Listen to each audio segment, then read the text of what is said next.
রাইমার গল্পের ঝুলিতে আজ আবার নতুন গল্প শোনানোর দিন। কিন্তু গল্প শুরু করার আগে সেই আবদারটা প্রতিবারের মতো আজকেও করব। গল্প ভালো লাগলে প্লিজ সাবস্ক্রাইব করুন এই চ্যানেলটাকে, আর বেল আইকনে কিন্তু ক্লিক করবেন, তাহলে নতুন গল্প আপলোড হলেই নোটিফিকেশন আপনার কাছে পৌঁছে যাবে। আর গল্প যদি ভালো লাগে অবশ্যই লাইক করবেন, কমেন্ট করবেন, আর আপনার প্রিয়জনদের সাথে সেটাকে শেয়ার করুন, কারণ আমরা চাই আপনারই মতো ভালো শ্রোতা বন্ধু আমাদের পরিবারের সাথে যুক্ত হন। এবার শুরু করি আজকের গল্প। আজ বনফুলের লেখা চেহারা বদল। বহুকাল পূর্বে ডাক্তার পতিতপাবন চক্রবর্তী যে গ্রামে এসে প্র্যাকটিস শুরু করেছিলেন, সে গ্রামে তখনও বিদেশি সভ্যতার পত্তন হয়নি ভালো করে।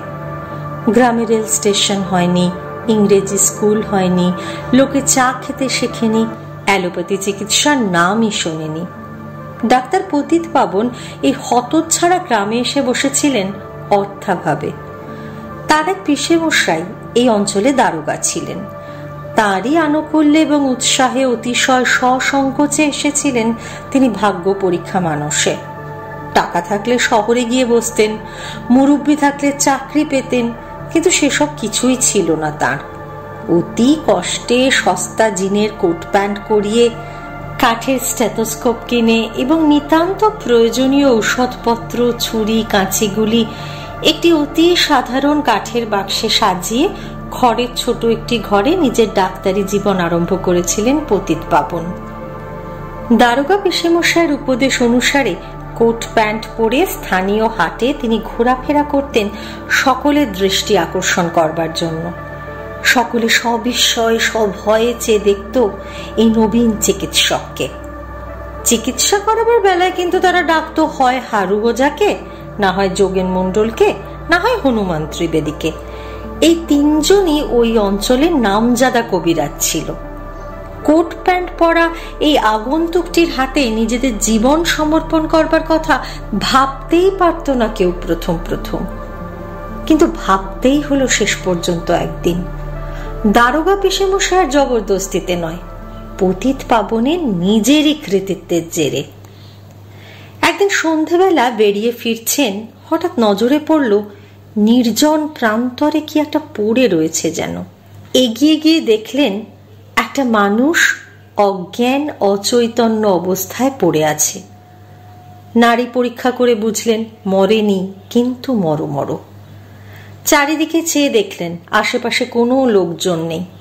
তখন অদ্ভুত এক কাণ্ড করলেন পতিতপাবন। নিজেই কাঁধে করে তুলে নিয়ে এলেন তাকে নিজের কুঁড়ে ঘরে। তার গায়ে, কাপড়ে, চোপড়ে বমি আর বিষ্ঠার দুর্গন্ধ। নিজে হাতে পরিষ্কার করলেন সব। গরম জল সেঁক করে দিলেন তার হাতে পায়ে, নিজের হাতে ওষুধ তৈরি করে খাওয়ালেন, শুশ্রূষা করলেন সারা রাত জেগে। লোকটা বেঁচে গেল। তার হয়েছিল কলেরা। আত্মীয় স্বজনদের সঙ্গে গরুর গাড়ি চেপে সে যাচ্ছিল এক বিয়ের নিমন্ত্রণে। পথে কলেরা হওয়াতে আত্মীয় স্বজনরা তাকে মাঠে নামিয়ে দিয়ে চলে গিয়েছিল। খবর রটতে বিলম্ব হলো না। কোট প্যান্ট পরে মাসাধিক কাল হাটে ঘোরাঘুরি করে যা হয়নি, ওই একটা ঘটনাতে তা হয়ে গেল। পতিতপাবন যে সার্থক নামা ব্যক্তি তা জেনে গেল সবাই। ভিড় করে আসতে লাগলো রোগীর দল তার কাছে। কিন্তু মুশকিলে পড়লেন পতিতপাবন। সবাই এত বোকা, এমন সাধারণ জ্ঞান শূন্য যে বৈজ্ঞানিক উপায়ে এদের চিকিৎসা করাই দায়। কথা বললে বোঝে না, অন্ধ কুসংস্কারে আচ্ছন্ন হয়ে আছে সব।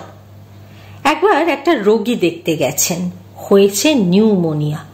রোগীর বাবা অর্থবান ব্যক্তি, সুতরাং হারু ওঝা, যোগেন মণ্ডল, হনুমান ত্রিবেদী তিনজন কবিরাজকে ডেকেছেন তিনি।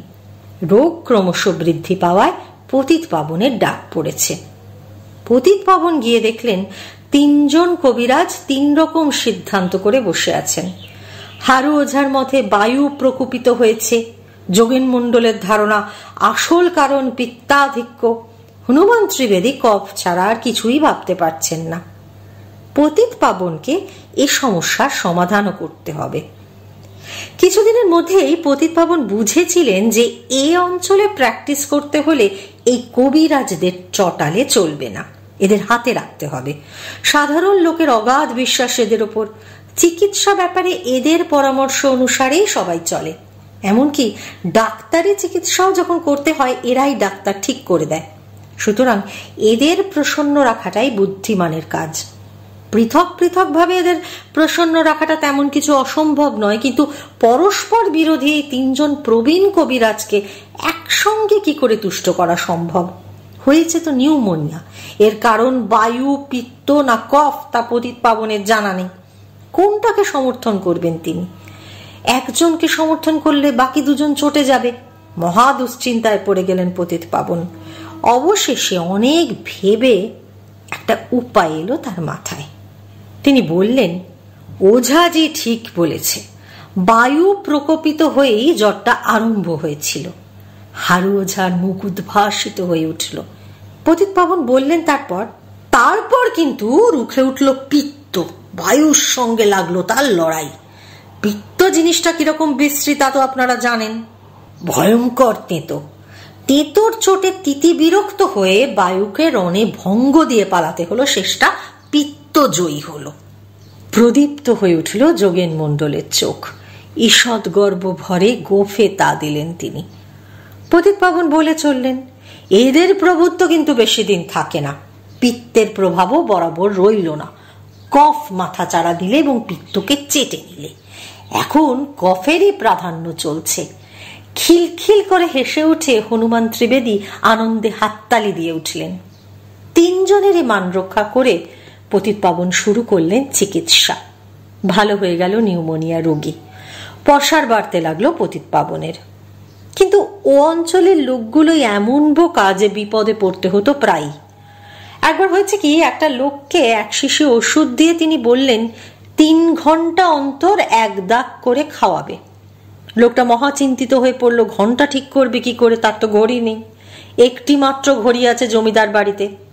পতিতপাবন গিয়ে জমিদারকে অনুরোধ করাতে জমিদার বললেন, আচ্ছা, আমি 3 ঘন্টা অন্তর লোক পাঠিয়ে জানিয়ে দেবো আপনার রোগীকে।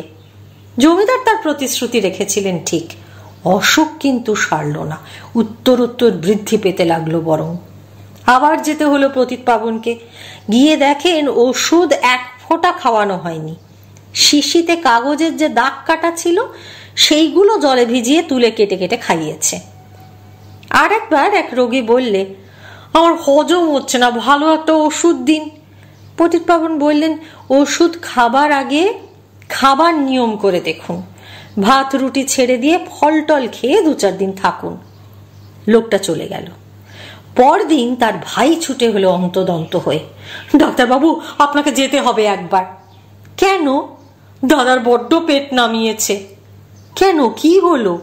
সে আপনি গিয়েই শুনবেন। অন্যদিকে চেয়ে চুপ করে দাঁড়িয়ে রইল। যেতে হলো পতিতপাবনকে। গিয়ে দেখেন রোগী শয্যাগত। কি হে, কি হলো? পেটটা একটু নরম হয়েছে। খাওয়ার অত্যাচার করেছ নিশ্চয়? আগে না, ফলই খেয়েছিলাম। কি ফল? তাল, বেশি না, গোটা 5। নির্বাক হয়ে রইলেন পতিতপাবন। বার্লি কাকে বলে তাই জানতো না তখন সে দেশের লোক। বার্লি খাওয়াতে বলে এসেছেন একজনকে, ক্রমাগত বালি খাইয়েছে, গঙ্গার চরের বালি। রোগী পেটের ব্যথায় মরবার জোগাড়। তারপর প্রায় 50 বৎসর অতীত হয়েছে। পতিতপাবন ডাক্তারের বয়স ছিল 25, এখন হয়েছে 75। গ্রামের অনেক পরিবর্তন হয়েছে। গ্রামে স্টেশন হয়েছে, বাস হয়েছে, চায়ের দোকান হয়েছে। নিকটবর্তী শহরে সিনেমাও খুলেছে। পাশের বাড়ির রামু পোদ্দার রেডিও কিনেছে একটা ব্যাটারি সেটের, গাক গাক করে বাজাচ্ছে দিন রাত। গ্রামে হাই স্কুল তো হয়েইছে, বালিকা বিদ্যালয়ও হয়েছে। প্রতি পাড়ায় চায়ের দোকান হয়েছে একটা করে। পতিতপাবনের কাছে লিকলিকে একটা ছোকরা এসে একদিন বললে, আমার বুকটা এক্সামিন করে দেখুন তো ডাক্তারবাবু, কাশিটা কিছুতেই কমছে না। ছোকরাটির নাম সুলাল। দুলাল নয়, সুনীলও নয়। পরনে আদ্দির পাঞ্জাবি, তার ভিতর দিয়ে দেখা যাচ্ছে কাঁচ কাটা গেঞ্জি, চোখে রঙিন চশমা, ঘাড় ছাঁটা। প্রথমে দেখলে মনে হয় গোঁফ কামানো, কিন্তু কিছুক্ষণ পর বোঝা যায় ঠোঁটের ওপর 2টি অতি সূক্ষ্ম কালো রেখার মতো আছে। সযত্নে খুর দিয়ে করা হয়েছে, দ্বিধা বিভক্ত কাছা পায় কাবুলি চপ্পল। পতিতপাবন ভালো করে বুক পরীক্ষা করলেন, তারপর গলাটা দেখলেন, তারপর বললেন, বুক ঠিক আছে, কাশিটা হচ্ছে গলার জন্য। কি করবো বলুন তো ডাক্তার বাবু, ভেনথল প্যাস্টিল খেয়েছি 2 শিশি, পেনিসিলিন লজেন্স বেরিয়েছে আজকাল, তাই ব্যবহার করবো। পতিতপাবন বললেন, দরকার নেই ওসব। কি করবো তাহলে? বিড়িটা ছাড়ো।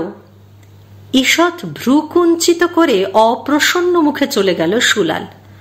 দিন 20 পর আবার এলো, বগলে একটা কাগজের মোড়ক। ডাক্তার বাবু, কলকাতা গেছিলাম, সেখানে ডাক্তার ভট্টাচার্য আমার পিস্তুত দাদার শালা হন, তাকে দেখালাম। তারই সাহায্যে বুকটা এক্সরে করলাম, গলারও পরীক্ষা করিয়েছি, তারা এইসব ওষুধ লিখে দিয়েছেন। পতিতপাবন দেখলেন একগাদা পেটেন্ট ওষুধের তালিকা লিখিয়ে এনেছে ছোকরা। 50 বৎসর পূর্বে ডাক্তার পতিতপাবন তার কুসংস্কারাচ্ছন্ন মূর্খ রোগীদের দিকে চেয়ে যেমন দমে যেতেন, সুলালের দিকে চেয়েও তেমনি দমে গেলেন। তার মনে হলো যথা পূর্বং তথা পরং, বাহিরের চেহারাটা বদলেছে খালি।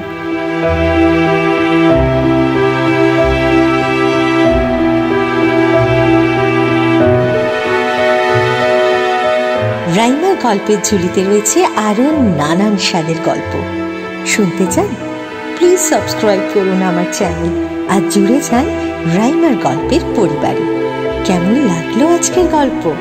কমেন্ট বক্সে প্লিজ জানান, লাইক করুন, শেয়ার করুন।